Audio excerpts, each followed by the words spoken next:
Hey, what up here? What it is, it's Jonathan Crane from Alcatraz. I'm here today to talk about the Deadmau5 pressing play controversy. Now, to save time, I'm not going to give a summary about what he wrote, but I just wanted to point out that there were two Tumblr articles written. The first one was obviously the one that caused the major backlash, and then he came back a couple days later and wrote a second one, kind of explaining a few more things, explaining his point. So I'll post the links to those two entries in the description there. But basically, just to give a summary of what I'm going to be saying today, the TLDR version, I agree with what he was saying. I think that there was a very serious point to what he was saying, but I think that the way that he stated it was not really the most concise or the most clear way. I think he used a lot of exaggeration in there, especially in the first one. And now I think that an unfortunate byproduct of that is that now a lot of people are under the impression that DJs essentially get up there on the booth and hit some buttons for an hour and then walk away at the end of the night with a figurative bag of money.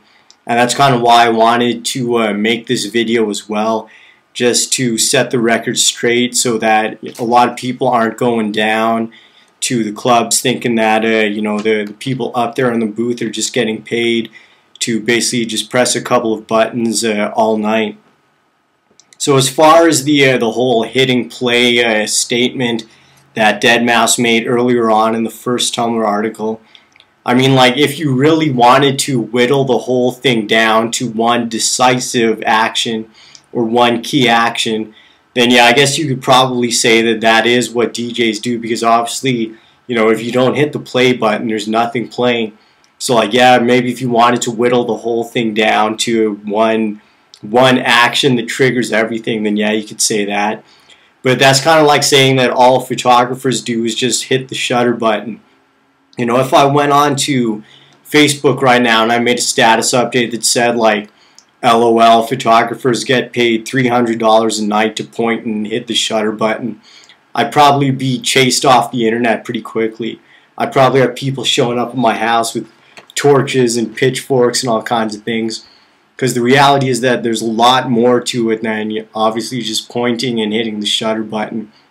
And it's the exact same case with DJing as well.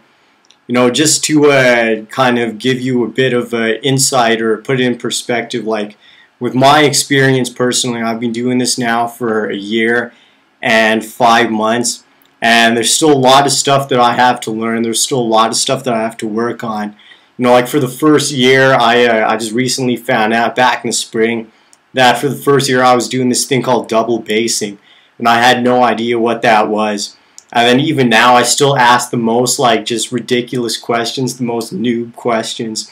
The other day I had to ask what a sound card does or how a sound card works. And I think I still need a lot of work with, doing quick cuts and riding the pitch. And out of all the DJs in downtown Calgary, I'm probably using the easiest setup, or like the most idiot-proof setup. Just to again use a photography comparison, like the setup that I use is probably the same as shooting with a touchscreen camera that has live view on aperture priority. I use like the most idiot-proof setup, and I still have a lot to learn. So you can just imagine how hard it might be to learn some of the other techniques, like learning, I don't know, Serato, CDJs, all vinyl, which is typically considered the hardest way to spin. But I think that what Deadmau5 is saying in that first Tumblr entry is that, even though it is quite complicated relative to some other things, what's happening behind the booth is not that complicated in the grand scheme of things. Like I was saying in one of the videos that I made last year, turntablism, on the other hand, that's extremely complex and complicated. Like the difference between just straight mixing and turntablism is kind of like the difference between Twilight and Tolstoy. We're talking about like something that's incredibly complicated here. So I mean, yeah, it is complicated, but relatively it's not that difficult. So then what Deadmau5 is saying is that, on the other hand, a lot of the difficult stuff, a lot of the complicated stuff goes down behind the scenes in DJing. You know, that's where the real work goes down, is behind the scenes during the week, late at night, you know, hunched over in front of your computer desk. You got all kinds of empty cans, empty energy drinks littered around. You know, that's where the real work goes down. And, you know, what some people probably don't realize is that when you go down to 1st Street Southwest or 10th Avenue, you see someone up on that stage there, you know, that 1 hour time slot represents probably 20 hours of creeping up and down the internet like friggin' O.J. Simpson, trying to find like the freshest tracks, the most lethal tracks, the tracks that no one else has heard. I know that's where the real work is put in. And I mean, even for DJs that play their own music, production is kind of a, you know, around the same level of work. You know, like I don't produce, but I've heard stories of people spending copious amounts of time, like 4 hours, 6 hours, something crazy like that, just working on the snare drum itself. So there's still a lot of work that goes down, you know, on both sides, digging, producing. And I mean, like, digging is really the backbone of DJing. So if you go back and even look at the 70s, you know, it's always been just about digging for copious amounts of time and finding the most lethal tracks. And, you know, that's really where it goes down, and that's kind of what Deadmau5 is saying here.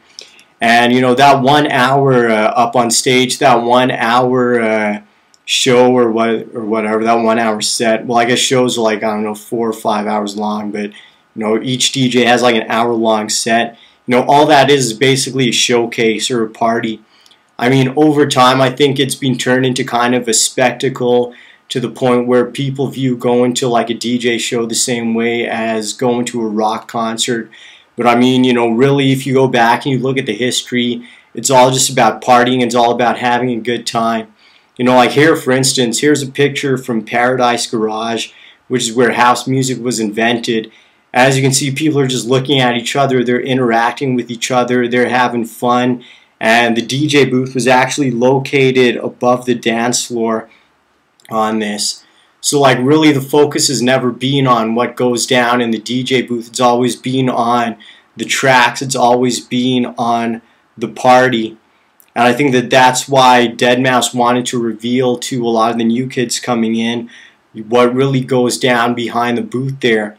So I think that, you know, Deadmau5's point in stating this is that he's trying to say, you know, DJs should be judged on the work that they put in behind the scenes, the work that they put in during the week, late at night, trying to find the tracks or producing the sickest tracks. I think what Deadmau5 is trying to say, and one of the most important points that we should be taking away from this, is that people should not be glorified or put on a pedestal just because they're up there behind those controls. And I think that this really became apparent with Paris Hilton's set in Brazil. I mean, like, Paris Hilton's set in Brazil, like, you know, even if you ignore all of the technical difficulties that were going on there, I mean, like, look at the stuff that she's playing. You know, she starts out with a mashup of friggin' Gautier and Kimber, or however you pronounce this guy's name, and Levels by Vici.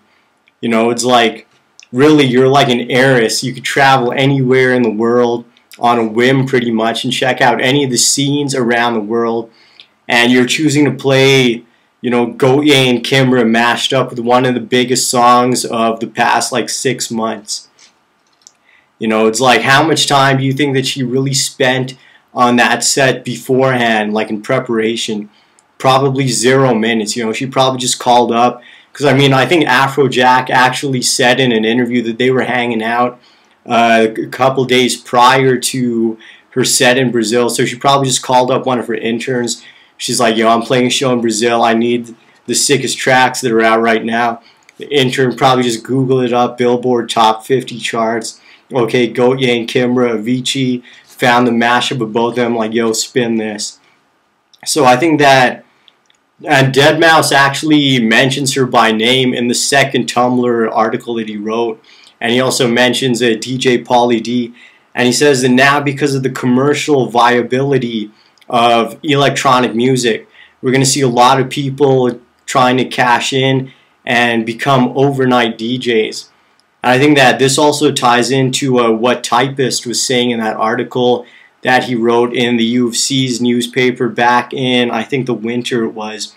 He was saying that now, because of the kind of commercial boom in electronic music, a lot of people are going to want to come in just because they want to be, the coolest person in the room, and they want all the benefits that people associate with becoming a DJ, like free drinks and things like that.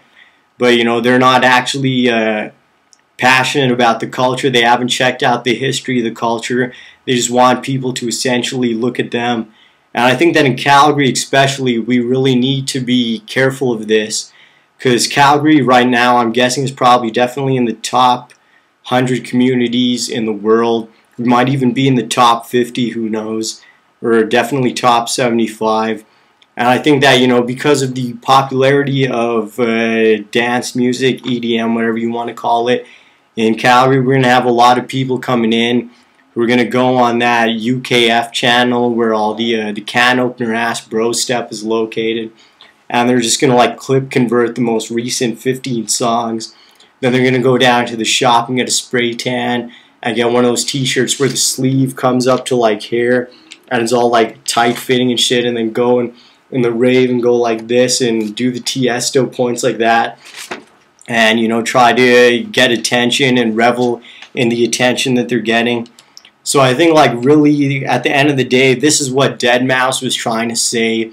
He wasn't trying to say that it's talentless or that it's some kind of sham tricking people. I think really his point in these two Tumblr entries was like, really just watch out for the weirdos that are going to be coming out.